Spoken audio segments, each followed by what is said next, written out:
Tem um outro assunto muito importante, porque o presidente do Senado, Rodrigo Pacheco, foi procurado por ministros do STF, Supremo Tribunal Federal, para buscar um entendimento envolvendo aquele julgamento da descriminalização do porte de drogas para uso pessoal.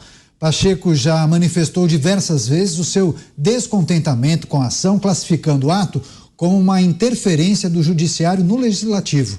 O parlamentar e os magistrados trabalham para a construção de uma medida que tenha a participação e colaboração também do Poder Legislativo. O STF já tem 5 votos favoráveis e está a um voto de formar maioria favorável à descriminalização das drogas. A gente vai fazer um giro rápido sobre esse assunto. Zé Maria, 1 minuto e meio.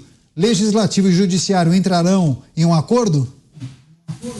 É impossível. O Congresso não funciona assim. O Congresso não funciona como o plenário do Supremo, que se entendem e decidem o futuro. O Congresso é diferente. Existem tendências, são pessoas eleitas e um processo, um debate assim tem que ser ouvindo a população, ouvindo os setores da sociedade, e é assim que funciona no Congresso Nacional. Isso aí tem cara de cúpula, faz uma coisa e o Congresso não decide. Para você ter uma ideia, quando o Congresso decide não decidir, é uma decisão, para se ter uma ideia. Nós não vamos legislar sobre isso, pronto, acabou, está decidido.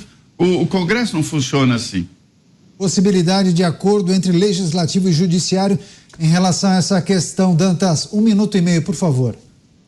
É curiosíssima a informação que vem do Supremo, que ministros vão colocar nessa decisão final aí sobre a liberação da maconha um apelo ao Congresso para que ele legisle e defina melhor, de forma clara e facilite, crie um modelo que facilite a distinção entre usuário e traficante. Eu tenho a sugestão, coloca um crachá. A polícia que tem que saber, a polícia conhece traficante. Faz um cadastro prévio, abre um aplicativo. Pois é, mais um minuto e meio você, Mota, por favor, 1 minuto e meio, vamos lá. Olha, a gente está numa situação tão complicada que eu sinto um pouco de alegria ao ver uma notícia como essa, né? De ver que alguma medida de sensatez está sendo restaurada no país. A esmagadora maioria da sociedade brasileira repudia o uso de drogas, repudia a venda de drogas, a produção de drogas. Essa liberação é uma pauta elitista, que vai na contramão de tudo que se sabe sobre drogas, né? Drogas são substâncias que causam dependência. Então, o país tem enormes problemas que são originários do tráfico de drogas, é o motor da insegurança brasileira, 40 mil assassinatos por ano, e existem muitas coisas que podem ser feitas para combater isso. Todas elas vão na contramão de leniência com quem usa e quem trafica drogas. Essa necessidade de distinção do usuário para o traficante, a polícia é perfeitamente capaz de fazer. Faltou o Cristiano Beraldo para comentar o tema da descriminalização da maconha, do porte de drogas para uso pessoal. Insatisfação por parte do Congresso Nacional. Pacheco chegou a falar em interferência, mas parece que Congresso e Judiciário vão tentar um acordo em relação a essa temática. Beraldo, também queremos ouvi-lo. 1 minuto e meio, por favor.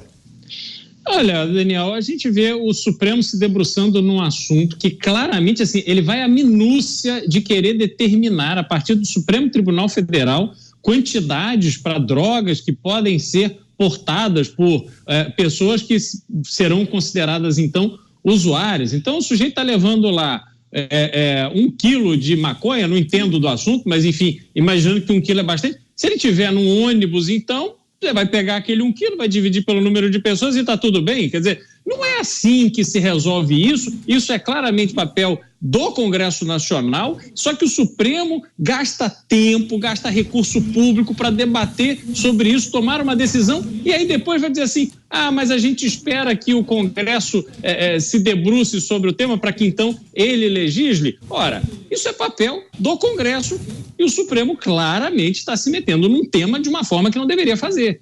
Pois é, a maioria inclusive se manifesta contra esse julgamento sobre a possibilidade de descriminalizar o porte de drogas para uso pessoal. Pelo menos essa é a posição das pessoas aqui no nosso chat. Alguém pediu? queria fazer uma sugestão. Rapidamente, Mota, vai lá. Pingos nos is contribuindo para a política brasileira. Eu faço a seguinte sugestão. A preocupação é com o usuário, então vamos fazer assim. Descriminaliza o uso. O usuário não tem mais nenhuma punição, usa a quantidade que quiser. Agora, a gente endurece para o traficante. Traficante que for preso traficando, 20 anos de cadeia no mínimo, sem progressão de regime e sem qualquer benefício. Aí tem que ser cadeia lá em El Salvador, Mota. Naquele estilo. Aí eu topo. Pronto. A preocupação não é com o usuário, então vamos fazer assim. Nesse caso, 30 segundos, nesse Zé. caso aí, Mota, o voto do Zanin foi muito interessante, que ele fala como liberar o uso se não regulamenta a venda. Né? É óbvio, mas isso aí é o básico. Isso é, olha, gente, é como você querer legalizar a receptação de veículo roubado. Então eu compro um veículo roubado, que é fruto de um crime, e vou lá, coloco a placa, tiro o documento e passo a usar. Não é, o crime é originário. Nesse processo não tem como você resolver essa equação, ou você legaliza o tráfico, e aí beleza, legaliza o tráfico, ok, assume essa posição, ou não tem jeito, E outra coisa, o STF está falando aí de 50 gramas, 100 gramas, isso aí é muito mais do que qualquer experiência internacional. Eu não sei de onde estão tirando esse volume, de onde tiram essa métrica, onde está o estudo, né, que indica que 100 gramas é um porte legal para você levar de droga. Um cigarro de maconha teria, segundo especialistas, 3 gramas. 3 gramas. Imagina a quantidade de 50 ou 60.